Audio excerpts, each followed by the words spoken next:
You've got questions and I've got answers, so let's talk Lions. Happy Saturday morning.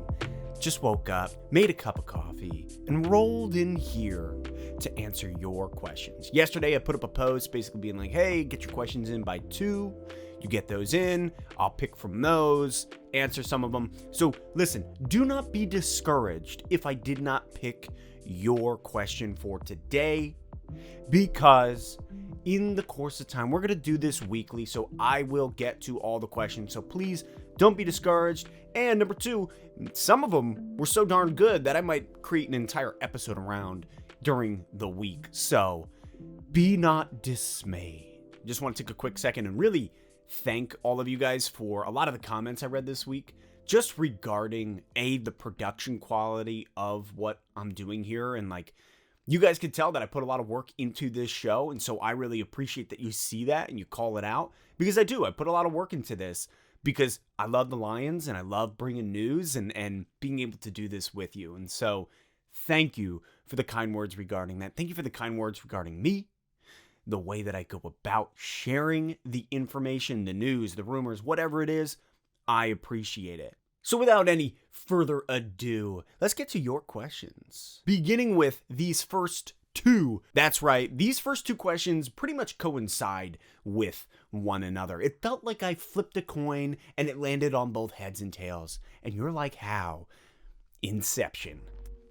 The first question comes from Cam. Cam said, how bad are we going to be this year? Which is a very good question, Cam.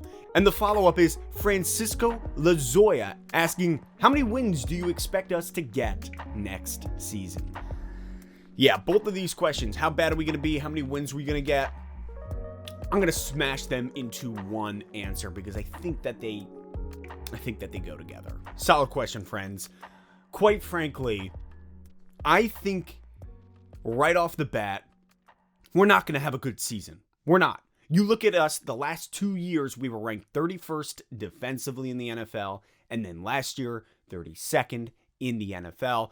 Terrible defense. The amount of work that needs to go defensively into the Detroit Lions, from the D-line to the secondary, it's so much work. Holmes has a lot of work ahead of him when it comes to drafting talent. Him and Dorsey are going to have to be spotting talent galore. And so this season, though I love the coaching changes, the overhaul, the everything that has to do with it, we are not going to be a good team this season.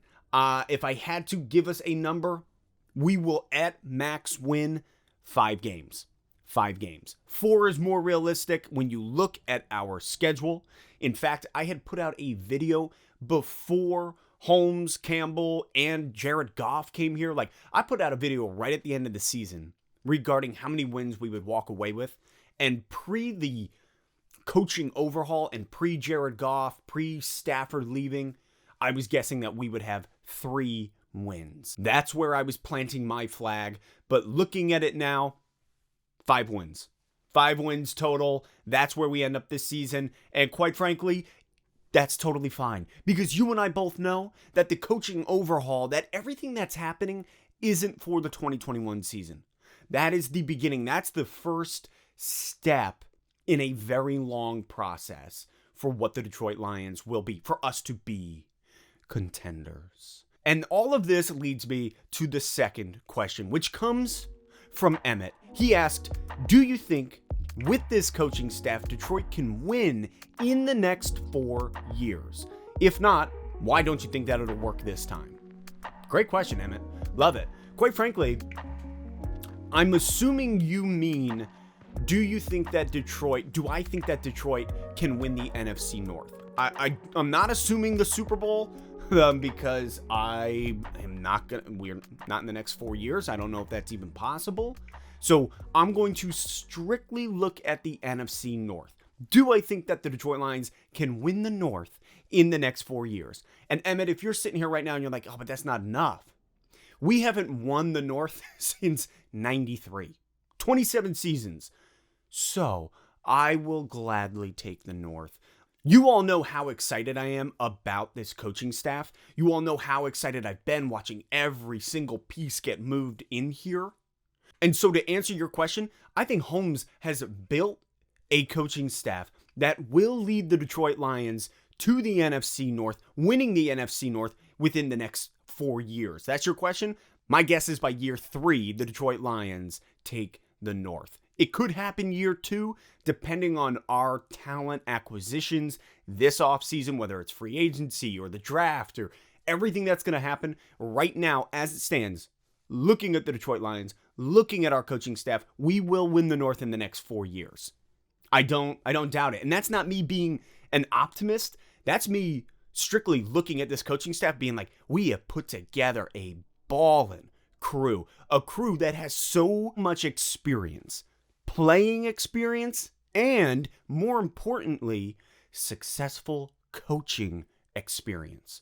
All of these coaches that he's brought in have successful runs as coaches. From winning their division to winning the Super Bowl, we have a crew of coaches that is going to change the culture of the locker room. So will Detroit win within the next 4 years? We will win the division. Yes. Question number 3 comes from Joseph Murdoch. It's a great name, Joseph. He said, my question is, why isn't there more discussion about the potential of drafting a top-tier running back in this draft to pair with Swift? It worked with Goff and the Rams. He also goes on to say Kerryon Johnson is not reliable. That's fair. Love the question, Joseph. I think it's a great one.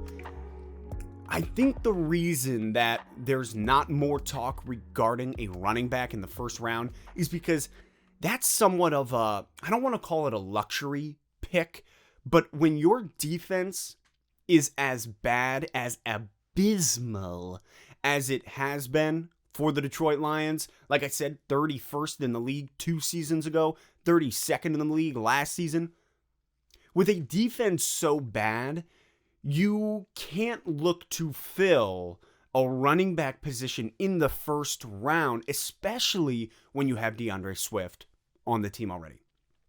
To me, I'm not saying like, oh, that's a waste of a pick, but what I am saying is I'm like, that's a head-scratching pick.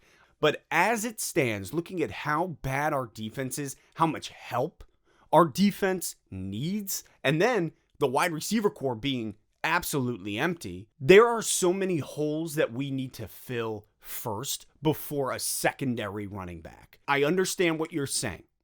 Anthony Lynn coming in, smash mouth football, Deuce Staley coming in, running backs coach. There is an element of like, ooh, they might want to snag a running back. But I do not see it happening not in the first round. The last time, I'm pretty sure that was Todd Gurley that Holmes did that with.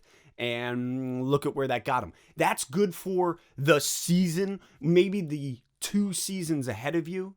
But right now, as we're rebuilding, I think that's the problem. The next question comes from Steve DeJong, asking, with the projected cap to be at $180 million, does the likelihood of Kenny Golladay being tagged and traded increase? If he is traded, what do you think we get in return?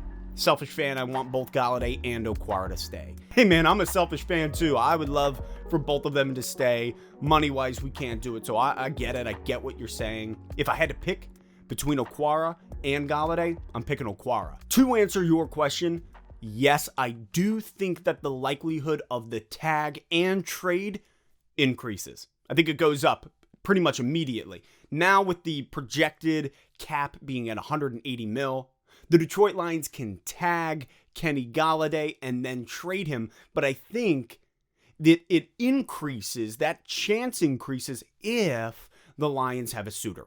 There's like all these thoughts of who Kenny Golladay could go to, and it seems like the Giants are the forerunner and that they could be projected to offer him 18 to 21 million. And so, you can't beat that unless you have a franchise tag. So if we franchise tag Kenny Golladay and then offer to trade him to the Giants, hey, that helps us, it helps them, at least for the season. I think the chance does increase. As for what Golladay is worth, I would say a second-round draft pick in the 2022 draft, so next year, and I would also say either a third or a fourth-round draft pick in the 2023 draft. That's where I would place him at. But you got to be asking, would a team like the New York Giants be willing to part with 2 draft picks back-to-back years in those rounds? That's something that, you really got to try to figure out. We traded Golden Tate away for a 3rd-round draft pick from Philadelphia. To me, Tate was worth more. That just showed Matt Patricia's lack of coaching, of leadership, it really just showed his, I want to get you out of here. I hated that, was not a fan of that. And so I look at Kenny Golladay and I think he's worth more. The same that I thought Golden Tate was worth more. But alas, it's sports.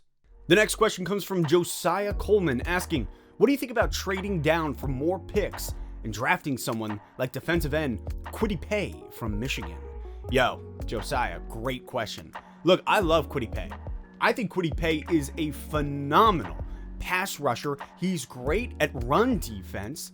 When he hits an O-lineman, man, he is able to move them. It's like he's very aggressive. He's very explosive. I love Kwity Paye.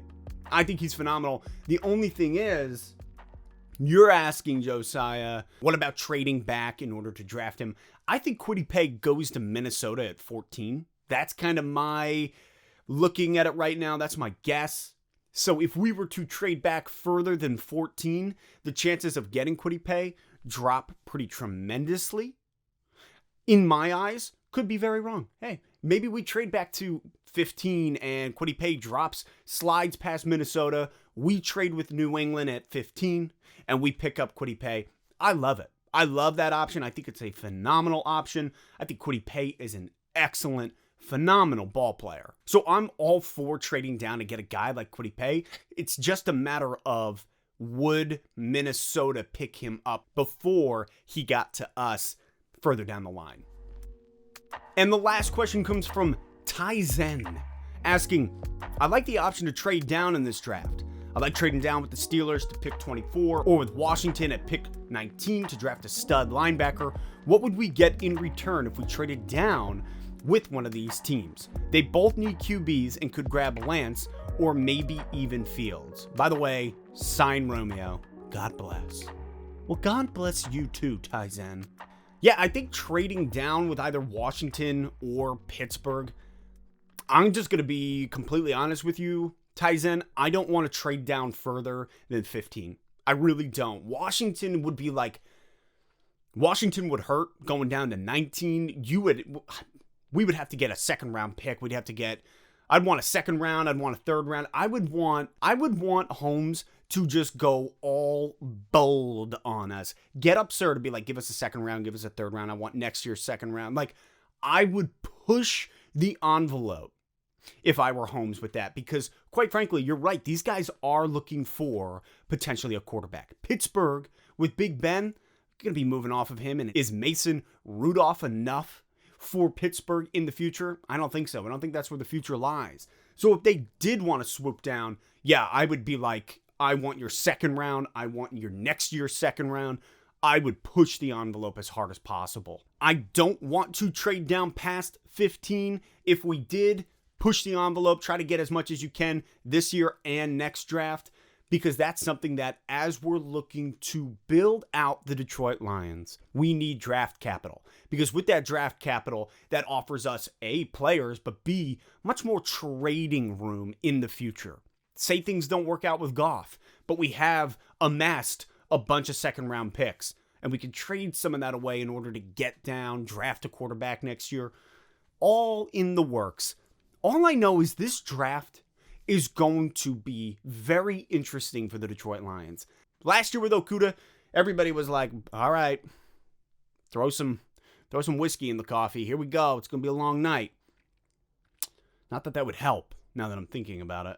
It's all about the rebuild, the retool, and I'm very, very excited to see what we do at 7. I will most likely be live streaming that night. If you would like me to live stream, please drop it in the comments. Tell me if you would actually come and watch it with me. I would look forward to that. That would be a blast just to be talking to you guys and girls the whole time. Anyways, just my thoughts. Hopefully I have answered all of your questions and that you feel like I have given you enough. And as always, I'll catch you next time on Let's Talk Lions.